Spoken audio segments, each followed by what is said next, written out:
मित्रों, नमस्कार।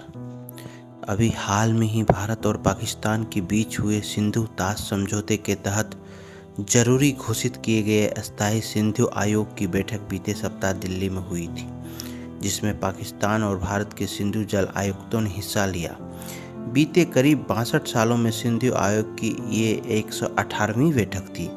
इससे पहले ये बैठक मार्च 2022 पाकिस्तान में हुई थी। जब भी भारत और पाकिस्तान में तनाव होता है तो ऐसा कहा जाता है कि सिंधु समझौते को रद्द कर दिया जाए, पाकिस्तान घुटनों पर आ जाएगा। क्या ये बात सही है? आइए जानते हैं सिंधु जल समझौता क्या है। भारत और पाकिस्तान के प्रतिनिधियों की हुई बीच कई साल चली वार्ता के बाद दोनों देशों के बीच वर्ल्ड बैंक की मध्यस्थता में सिंधु ताश समझौता सितंबर 1960 में हुआ था। उस समय भारत के प्रधानमंत्री जवाहरलाल नेहरू और पाकिस्तान के उस समय के नेता जनरल अयूब खान ने कराची में इस समझौते पर हस्ताक्षर किए थे। ये उम्मीद की गई थी कि ये समझौता दोनों देशों के किसानों के लिए खुशहाली लाएगा। नदियों को बांटने का ये समझौता कई युद्धों, मतभेदों और झगड़ों के बावजूद 62 सालों से अपनी जगह कायम है। भारत के पूर्व जल संसाधन मंत्री कहते हैं कि भारत और पाकिस्तान के बीच होने वाले सभी समझौतों में ये सबसे कामयाब और प्रभावशाली समझौता है। सिंधु ताश समझौते के तहत पश्चिमी नदियों यानी झेलम, सिंध और चिनाब का नियंत्रण पाकिस्तान को दिया गया था। इसके तहत इन नदियों का 80% पानी पर पाकिस्तान का हक है।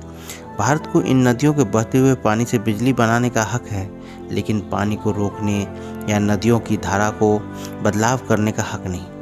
पूर्वी नदियों यानी रावी, सतलुज और ब्यास का नियंत्रण भारत के हाथ में दिया गया है।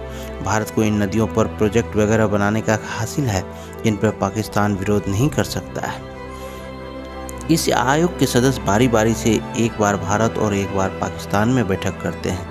इन बैठकों में सरकार के प्रतिनिधियों के अलावा इंजीनियर और तकनीकी विशेषज्ञ भी शामिल होते हैं। इनकी ये बैठकें बेहद अहम होती हैं। इन बैठकों में वे बाढ़ के आंकड़े, परियोजना विवरण, जल प्रवाह और वर्षा की स्थिति जैसे महत्वपूर्ण विषयों पर चर्चा करते हैं। एक भारतीय पत्रकार और सिंधु ताश समझौते की बैठकों को कई सालों से जो देखती आ रही हैं, वो कहती हैं इस बैठक में इंजीनियर और तकनीकी विशेषज्ञ शामिल होते हैं।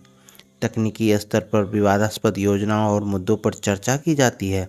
अगर तकनीकी स्तर पर बात नहीं हुई, हर मामले में सरकार से संपर्क किया गया तो कई मुद्दे राजनीतिक रंग ले लेंगे।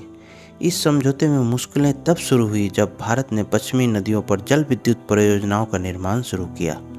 पाकिस्तान को इस बात की चिंता थी कि इन परियोजनाओं से पाकिस्तान के लिए पानी का प्रभाव कम हो जाएगा।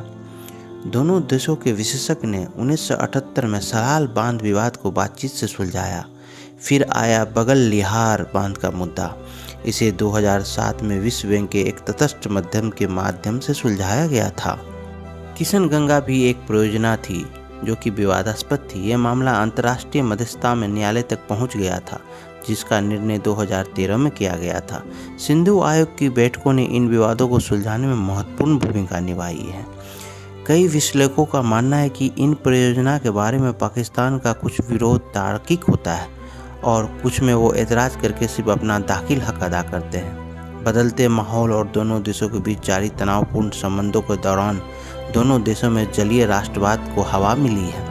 पाकिस्तान में कई राष्ट्रवादी समूह भारत पर यह आरोप लगाते हैं कि भारत सिंधु नदी के बहाव को कम करके पाकिस्तान में सूखा लाने की कोशिश कर रहा है। भारत में भी ऐसी आवाज़ें उठती रही हैं कि सिंधु ताश समझौते में बदलाव करने की ज़रूरत है। भारतीय पत्रकार ऐसा कहती हैं कि बहुत से लोग जो गहराई में नहीं जानते हुए सोचते हैं कि इन नदियों का 80% पानी पाकिस्तान को जाता है, इसलिए यह समझौता भारत के पक्ष में नहीं है और इसे रद्द कर दिया जाना चाहिए या कोई नया समझौता किया जाना चाहिए।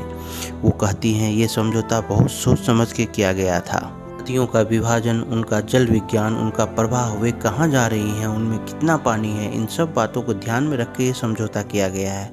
हम चाह कर भी पाकिस्तान में बहने वाली नदियों को नहीं मोड़ सकते, क्योंकि वो ढलान पाकिस्तान की तरफ है। इसलिए ऐसी चीज़ों को विशेषज्ञों पर छोड़ देना चाहिए। दक्षिण एशिया में नदी विवादों पर एक किताब के लेखक और नेशनल यूनिवर्सिटी ऑफ सिंगापुर के प्रोफेसर अमित रंजन ने अपने एक आर्टिकल में लिखा है, अगर दोनों में से कोई एक देश सिंधु जल संधि से एक तरफा हटना चाहता है तो वो ऐसा नहीं कर सकता है। उनका कहना है कि वियना कन्वेंशन के तहत समझौता खत्म करने या उससे अलग होने की गुंजाइश है, लेकिन इस पहलू को सिंधु ताश समझौते पर लागू नहीं किया जा सकता।